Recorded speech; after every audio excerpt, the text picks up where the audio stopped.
impi wayinkosi yamakhosi Ngomane amene muli soja zibiya zanu chishango chanu chinathera pano. Impi biyeni simunayenera kugwera pano, koma chifukwa cha machenjerero a Satana munathera pano. Impi biyeni musane muntendere ndena wonse amene munapita nawo. Impi biyeni zimatha wawo.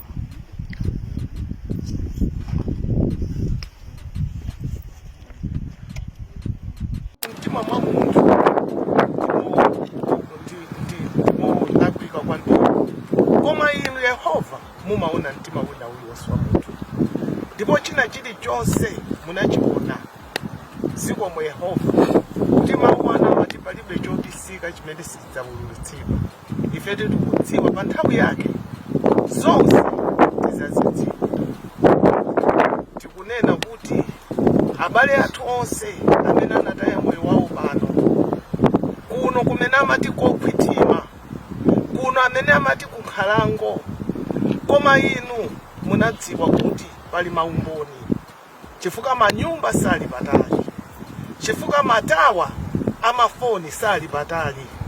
Inunso khutu lanu linalipo mpano, diso lanu linalipo mpano. Tikungoti lilemekezeke dzina lanu Yehova, pakuti inu munapatsa, inu munatenga, ngati chani sikungoti munatipatsa. Impi biyeni lilemekezeke dzina lanu. Amen.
tabwera na chairman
Mofa Nyamara.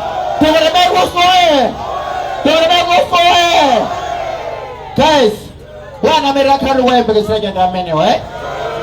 Duguri Bwana amerakari wembe kisege ndamene wa Bwana. Bwana wa Nyamara. wamasompenya ainyamara sabange mistake duri sabange jati teri bangani zindu muganiza isa inyamara ruswegera sambini kana ma business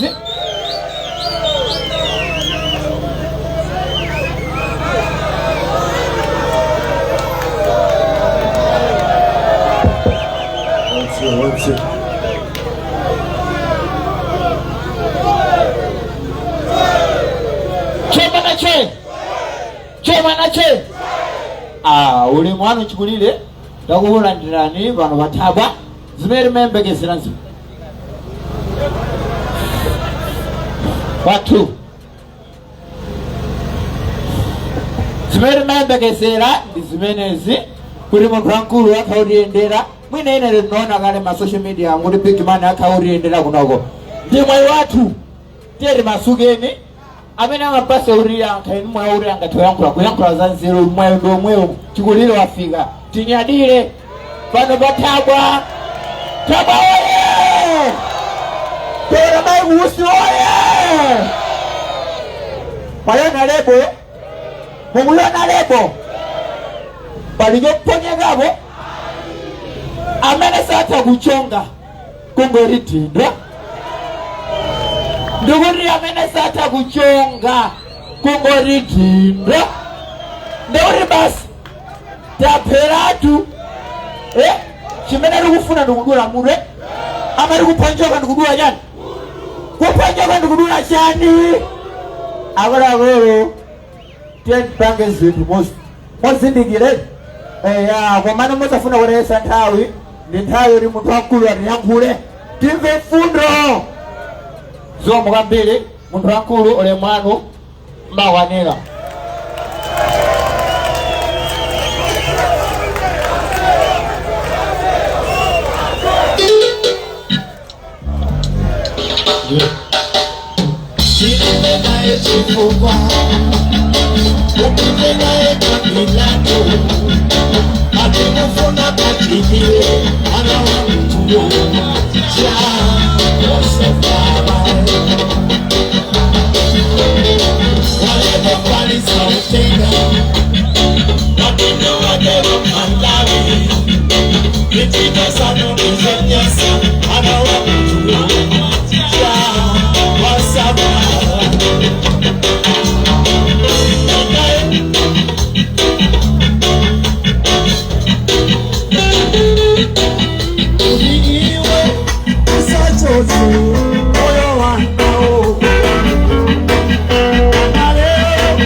Odiazache ndikutokozeni abale anga pano pathabwa chifukwa cha kusonkhana kwanu. Nkhani imene ili apa ndi nkhani ya dziko ndi anthu ake. Nkhani ili pano ndi ya dziko ndi anthu ake. Nkhani ili pano si ya Michael Usi kulimbana ndi anthu ena, chifukwa ena sakumvesesa, akuona ngati kuti ineyo ndanyamuka kuti ndikangane ndi anthu zokangana ine sindimafuna ndipo sindimapanga nawo. Koma ndikuti nkhani ili pano ndi ya anthu ndi dziko lawo, dziko ndi anthu ake. Mwana akakhala m'nyumba mwa mayi wake amafuna atetezedwe, agone pabwino, akhale ndi chakudya, athe kusewera, zonse zimene mwana ayenera kukhala nazo mkati mwa nyumba ya mayi wake ndi bambo wake zizichitika. Koma ngati mayi ndi bambo apanga nkhanza mwana wawo obereka iwo eni, mwana uja samakula bwino, mwana amakhala wamphulupulu, mwana amakhala chigawenga, chifukwa sanawerengeredwe, sanaleredwe bwino. Chimozimozinso mziko muona maiko ena ndi kupasani chisanzo. Mukapita mziko ngati la Botswana mupeza anthu ache ambiri ndi osangalala, omwetulira. Maiko ambiri kumene dziko linapanga kuti anthu ake azimva kukoma kuti kuno ndi kwathu, anthu ache amasangalala. Mukakumana nawo mmene apengera moni, mmene achezera ndi wina aliyense, mmadziwa kuti anthu awa ali ndi mtendere wa mumtima. Mukabwera ku Malawi kuno mmapeza kuti anthu apsa mtima asanayambane ndi aliyense. Amalawi ali ndi mkwiyo koma asanayambane ndi aliyense. Chikwakwisa ndi chani? Mdziko limene akukhalalo zikupweteka. Akanyamuka kuti apite ku shop akagule zinthu, kuti amene akulephera kugula zinthuwo ndi anthu osauka okha, pomwe olemera amene tili kubomafe tikuta kugula, kumadya, kuyesa magalimoto, kunyauda. Zimenezo ndiye tikuti dziko ndi anthu ache. Mulungu atalenga dziko lapansi sanalilenge kuti anthu osauka awa, anthu olemera awa. Mukawerenge Bible akuti tiyeni timpange munthu muchifanizo chathu. Basi sananene kuti tiyeni timpange munthu osauka timpangenso munthu olemera. Iyayi, anthu ambiri akusauka chifukwa cha zochita za anthu olemera. Ndikamanena izi ena akunena kuti taonani akuukira. Ine si iyayi, ntchito yanga